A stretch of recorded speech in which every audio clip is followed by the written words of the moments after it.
Hi everybody. Welcome to this overview of DR of on-premises machines. So today I am going to give you a brief demo and overview about how exactly you can protect all your machines which are running on-prem on any hypervisor from a disaster using Azure's product Site Recovery. So it could be a Hyper-V VM or a VMware VM or even a physical machine, and we'll just get to know how we can protect these machines from a disaster and how we can quickly recover from such disasters and go back to the original on-premise machine.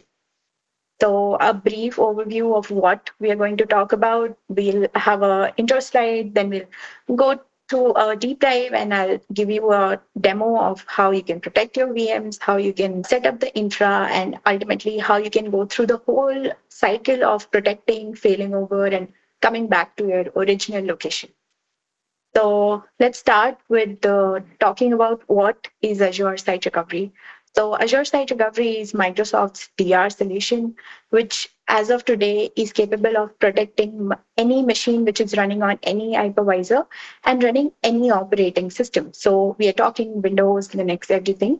And it could be running on Azure, on VMware, on Hyper-V, on Azure Stack capabilities, and even a physical VM. In this overview, we'll only cover the on-premise section and focus on that site.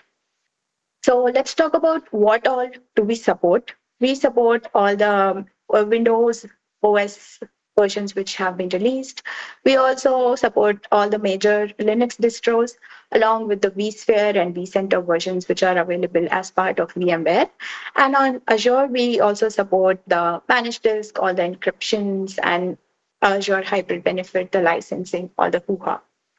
Let's talk about the consistency points. Now, whenever you're trying to protect a particular machine from a disaster, you think about, hey, at the time of failover, or basically when I'm going to fail to another region in case of a disaster, what is my machine going to look like? What am I going to recover to? And that's where the types of recovery points come into the picture.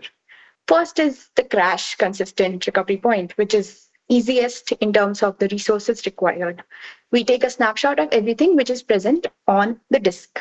So it's easy to take because the resource consumption is very less. And ASR takes a crash consistent snapshot every 5 minutes.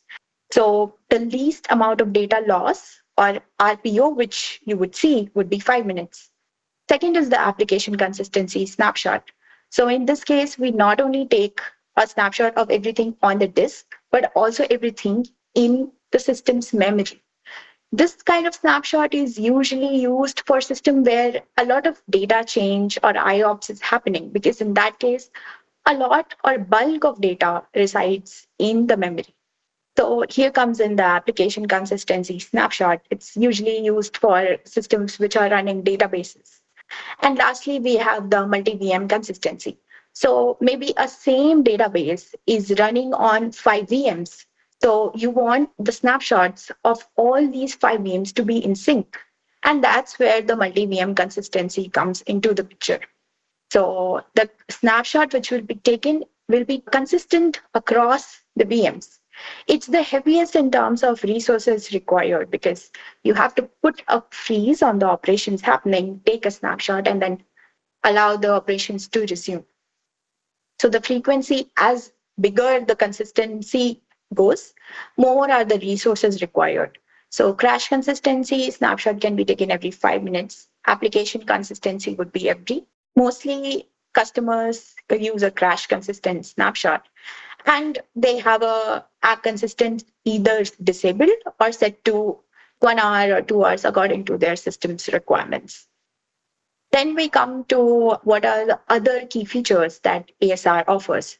We already saw the recovery consistency.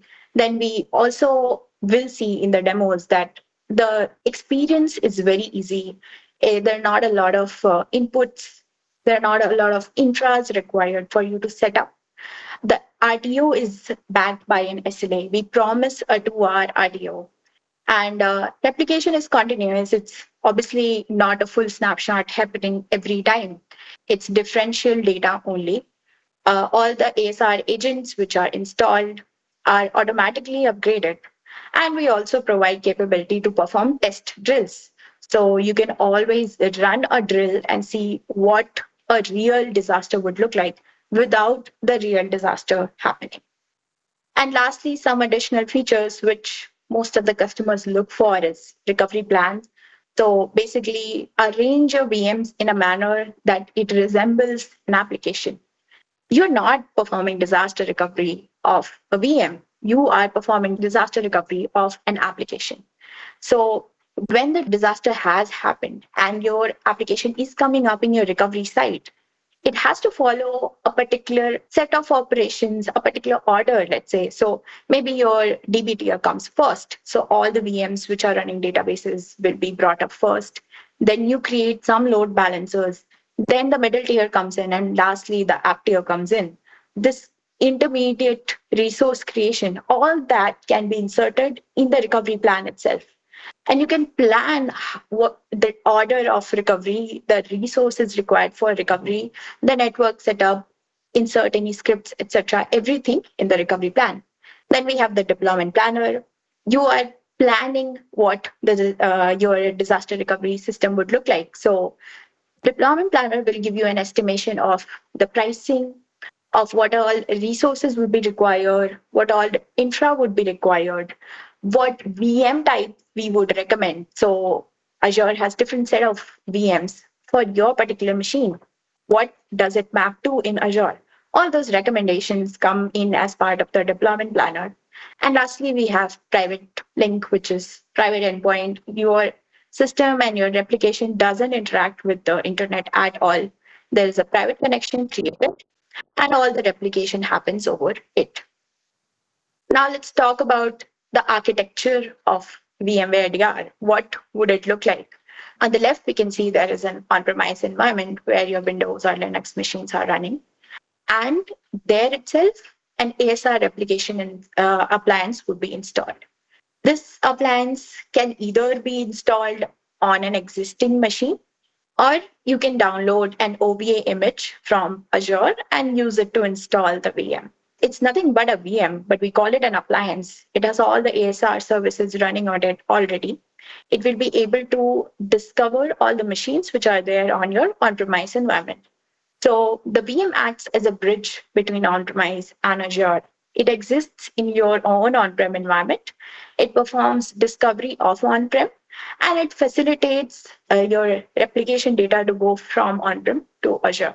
So the first thing it needs to do is be able to discover on-prem. And then second thing it needs to do is being able to connect to Azure. So both those inputs would be required when you're trying to set up the appliance. And once the appliance is successfully able to talk to both sides, you can go ahead and enable ASR on any of the machines that you have.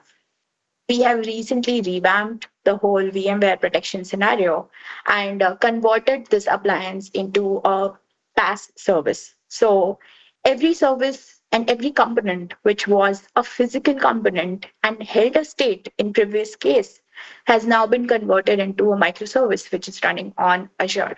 The appliance is a stateless machine, doesn't really care what machine you are protecting through it. You can use the appliance, any appliance for any machine. You can use any appliance for any operation, and you can always switch any protecting machine from one appliance to another. So let's say you already set up ASR with app one, and then later on you decide that, hey, I want to use a different app. You can do it. The appliance doesn't hold a context or state to stop you from doing so. Let's talk about how the modernized experience is different from what we already were offering. There were a set of agents and components installed on both the appliance and the machine which you're trying to protect. Previously, all those had to be upgraded manually, and it was a pain because we do release updates every 2.5 months, and customers intend to be on the latest version all the time because we keep on releasing bug fixes, new features, etc. But if you have to do this process manually, then it turned out to be a pain.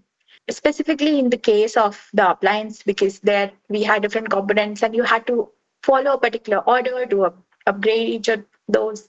So ultimately, we have now come up with automatic updates. It greatly reduces the management overhead involved with setting up the system, with or managing the system basically.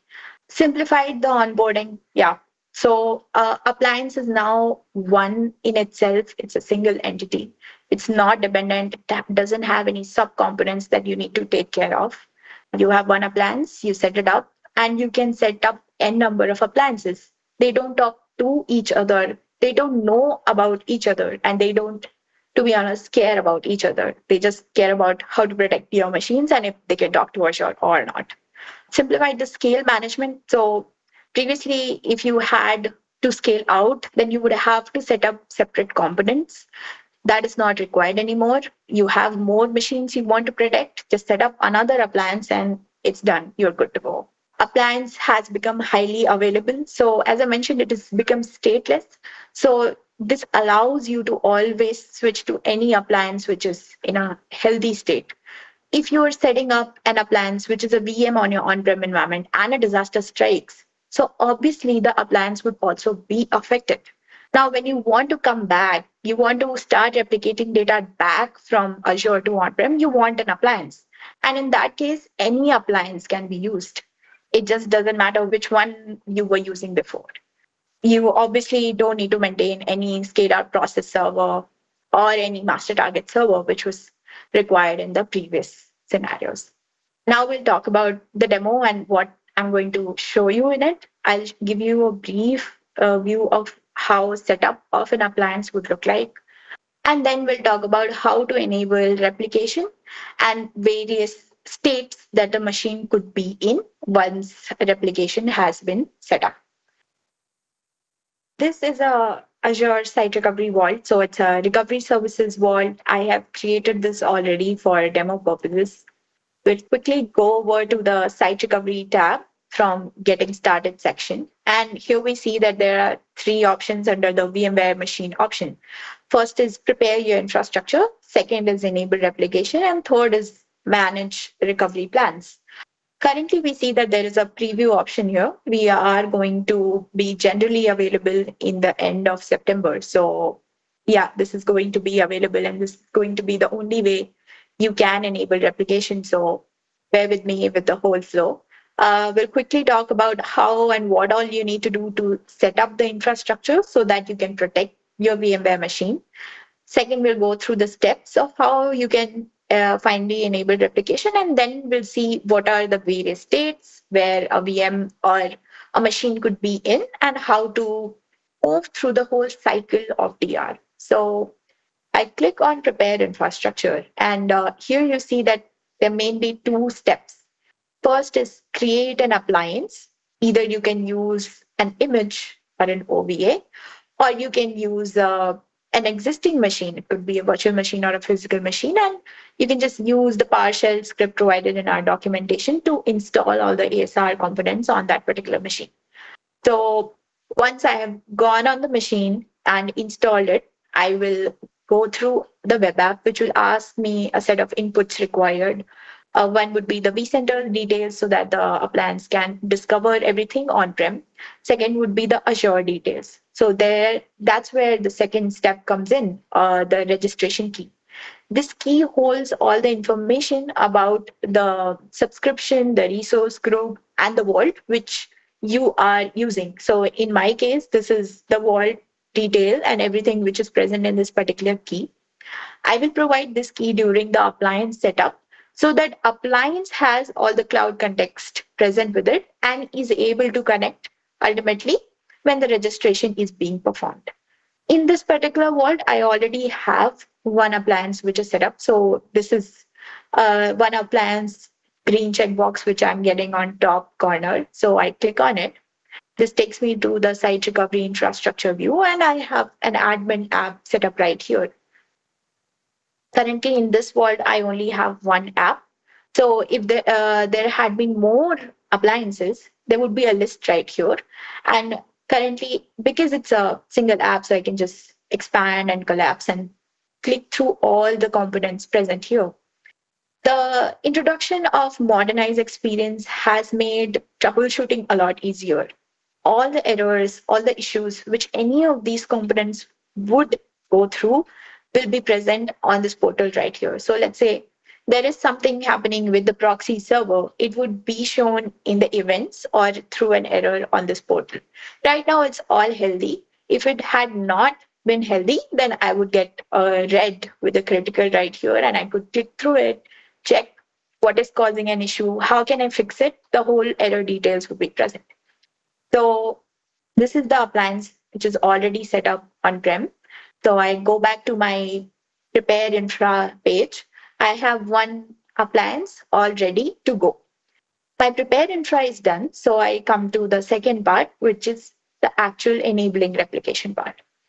Because I've gone through this process using this particular appliance a lot of times, a lot of things are selected by default for me. So machine type, there are two machine types, physical machine and virtual machines.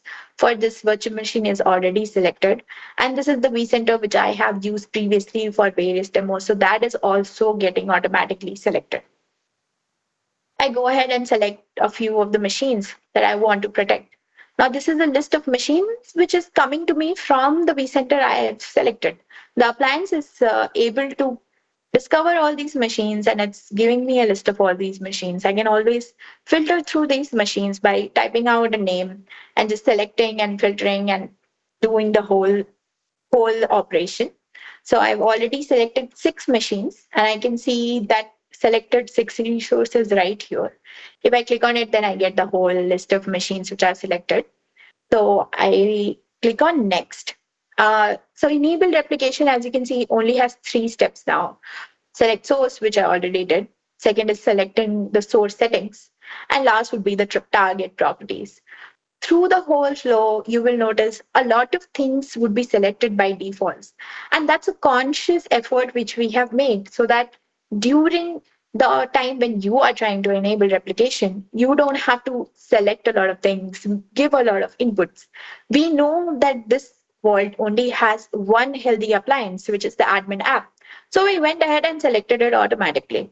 And we even provide you the default row so that you can always edit, change at bulk, and select any other appliance according to what you need. Credentials to access the VM. This input is required because we want to install the agent, ASR agent on your source machine. You can always install the agent automatically. And in that case, the credentials would not be required here. If you want to provide credentials, then you can select and you can provide any set of credentials in the appliance and select through any of those from this particular portal. Now, because the appliance again has only one set of Windows credentials, thus only those are getting selected. So this filtration is also happening behind scenes that if any of these machines would have been Linux machines, then we would automatically select Linux credentials. So appliance selected, credential selected, I go to my target properties page. This is the location where you need to define where your recovery would happen to. Now, once again on this page, we see that everything is selected.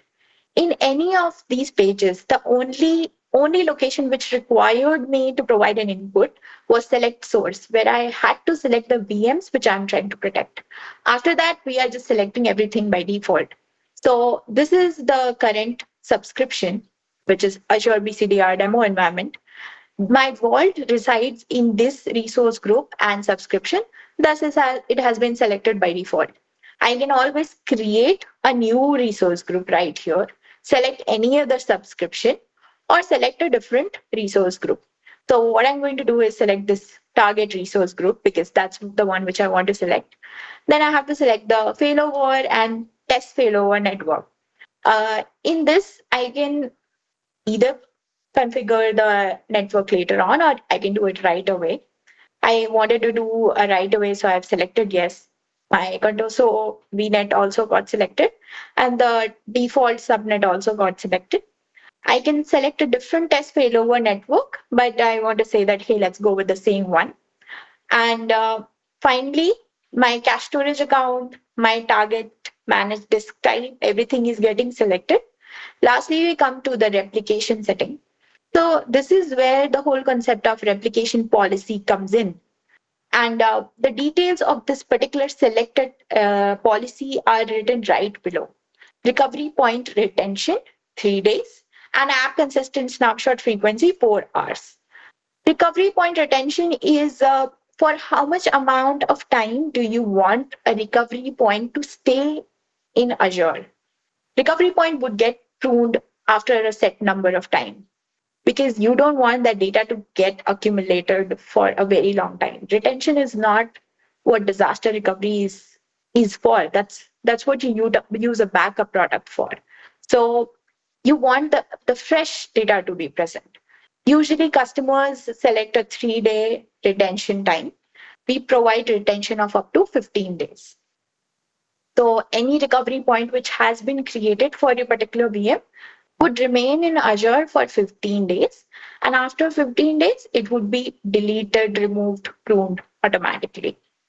And this is the checkbox which you need to select if you want to have a replication group, which we had talked about when we were talking about various consistency options. So everything is automatically selected, and I changed a couple of things like the resource group, etc. So I'll click on next. I don't want to select the group. I'll click on next and I'll finally come to the review page. So this was my vCenter. I selected 6 machines, and for all the 6 machines, I used one appliance. And then I have all my target details, what my subscription, resource group, network, cache storage account, everything looks like. And finally, I'll go ahead and hit on enable replication. This will start my process for enabling replication. And then I can monitor each of those. What is the status? What is the initial replication status looking like? How many disks have been replicated? How much of a disk has been replicated? All those details will be present for me on this portal itself. So for this particular demo, I have already enabled replication on 4 VMs. So I'll quickly go to the replicated items page, and here we see all the 4 VMs are present. Finance VM 1 is in a healthy state. It is currently protected. Active location is VMware. Failover health is in a warning state, and admin app is being used. So this particular VM is currently protected from VMware to Azure. Data is flowing from VMware to Azure. So let's click on it and see what the inside of this looks like. Current RPO is 4 minutes. So I have a data point which I can recover to, a recovery point that I can recover to, or which has data from 4 minutes ago. My test failover health, as we saw in the previous page, was a warning because it has never been performed successfully. No test failover has been performed, so I'm getting a warning for this particular field. Then I scroll below and see there is the whole infrastructure view, the vCenter, the VM, the appliance, and what the cache storage account, and finally whole site recovery. If any of these connections were not in a good state, maybe the virtual machine and appliance are not being able to communicate to each other, then this particular connection would be a red. I would also get my replication status health. My replication health would become critical or in a warning state, depending on the severity of the issue.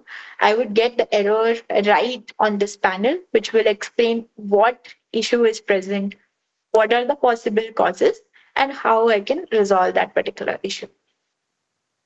Now, because this particular machine is replicating from VMware to Azure, I only have 2 options available for me to perform. So I can either perform a failover, which is going from VMware to Azure. So it's going to be a cutover from VMware to Azure. And second would be a test failover. What is happening right now in this scenario is we are copying differential data from your VMware machine in on-premises, bringing it to the appliance, compressing it, encrypting it, sending it to the cache storage account, and finally sending it to a managed disk running here in Azure. At the time of failover, we create a copy of this managed disk and create a VM. So a VM is not running all the time in Azure. That's the whole point of disaster recovery, that your resources are created only at the time of disaster. So when a disaster strikes, we create a copy depending on the recovery point you select. We create a copy of that particular snapshot, create a new disk, and then plug that disk into a newly created VM. And then we boot it up. So that's how the whole failover operation happens. Customers can either perform failover or test failover. If I go to test failover, then I'll see an option to select the failover direction and recovery point. So failover direction is kind of not selected in this case. It's already selected. You only have an option to failover from VMware to Azure. And the recovery point, the latest recovery point would be selected by default. You can always choose a different one for performing test failover. Even in case of failover, you can always select a different recovery point. Same in the case of failover. If I go to the failover page, I first get a warning that, hey, no test failover has been performed. So I say that, yeah, I understand the risk, let me do it. And once again, the direction is shown and the recovery point, I'm getting to see that, hey, latest one is selected. I can choose any different recovery point. Could be lowest RPO, some app consistent recovery point, or a custom selection. Maybe I want to go to a recovery point which is created 15 days ago. So I can select and then finally failover. After the failover of this particular machine has been performed, what would it look like? It would look like VM2. So healthy state, failover completed, active location, Azure. This machine is running in Azure because failover has been completed. No other operation has been taken on this machine. After failing over, that is, your machine is now running in Azure, you have three options to perform. One is that you can commit. So commit would come after explaining one point, which is change recovery point. So your machine has already come up, you are logged in into it, you realize that, hey, some of the data that I want is not what it looks like. So I want to fail over to a different recovery point. You can change your recovery point. After you have finalized that this is the machine data which I'm looking for, you can commit. Commit means all the other recovery points which were available would now be purged.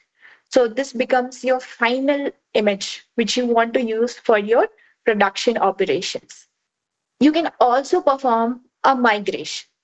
So you are on Azure.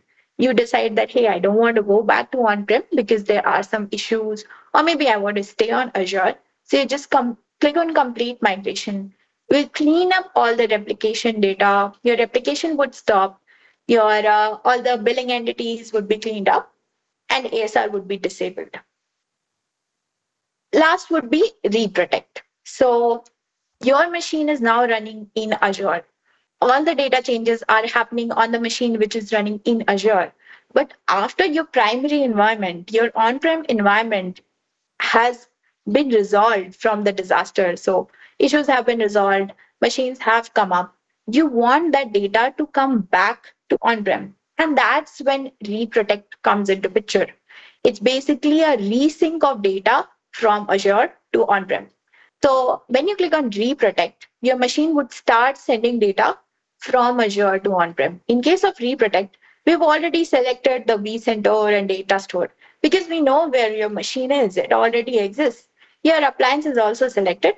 You just select one cache storage account and then click on reprotect. So your machine's data will start flowing back from Azure to on-prem. What would that look like? So VM3 would be what it would look like. It's in a healthy state. It is protected. Active location is Azure. So protection is happening, but from Azure to on-prem.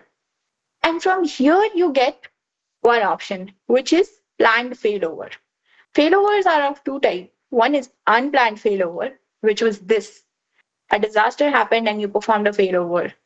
And the other is a planned failover, which is a planned activity, also known as fail back, going back from Azure to on-prem. So it's a cutover from Azure to on-prem. This is a planned activity. Customers usually perform it on their weekends so that they don't see a lot of downtime when their machines are going from Azure to on-prem.